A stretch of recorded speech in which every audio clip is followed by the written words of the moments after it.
Баршаңызға қайырлы күн, құрметті көрермендер, каналыма қош келдіңіздер. Бүгін сіздерге құрамына ешқандай артық қоспа қосылмайтын және ешқандай ГМО-сыз өте пайдалы осындай томаттың жасалу жолымен бөлісетін боламын.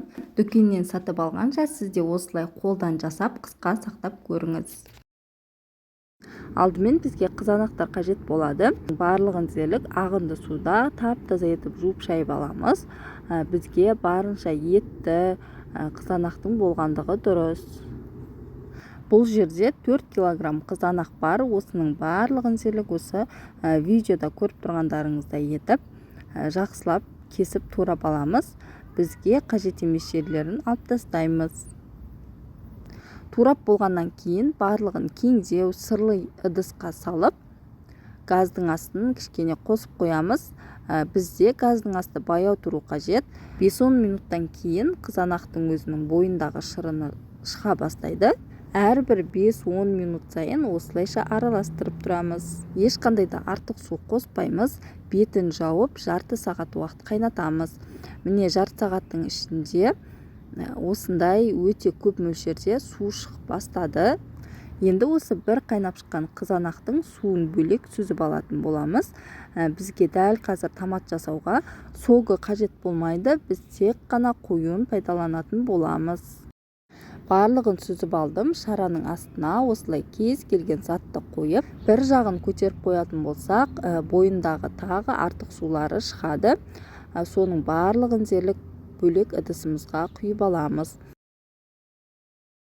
Бізге томат жасауға шырыны қажет болмайды.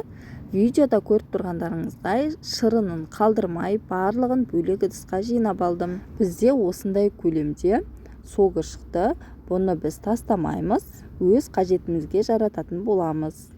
Осы қызанақтың шырынында қиярды немесе қызанақтың өзін тұздап қысқа сақтасақ болады. Оның барлығын дерлік сіздерге алдағы видеоларда көрсететін боламын. Суынан бөлек алынған қызанақтың барлығын ет тартқыштан жақсылап өткізіп алдым. Егер сіздерде ет тартқыш болмаған жағдайда блендермен өткізіп алсаңыздар да болады. Ет тартқыштан өткізгеннен кейін бізде осындай қою әдемі масса дайын болып шықты. Марлымен сүзіп немесе ситадан өткізіп алсаңыздар да болады. Мен осындай көлемдегі ситаны пайдаландым. Бір-бір кеседен құя отырып, барлығын жақсылап өткізіп аламыз. Сүзгіште қызанақтың қабықтары мен дәндері бөлек алынады. Бізге тек сүзгіштен өткізіліп шыққан сұйық бөлігі ғана қажет. Міне видеода көріп тұрғандарыңыздай қабығы мен дәндері бөлек алына бастады.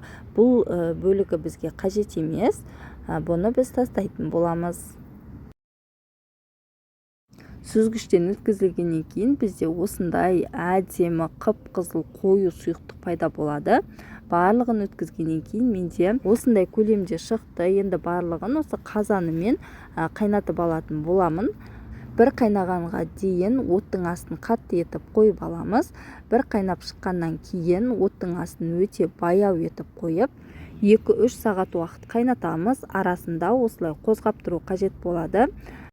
Қайнай келе біраз қоюланып, томат қалпына ене бастайды.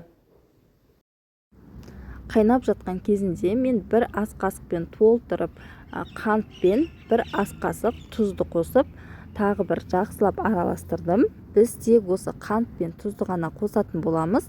Басқа ешқандай да зиянды қоспаларды қоспаймыз. Қайнай келе бізде осындай қою, дәл томат секілді масса пайда болады.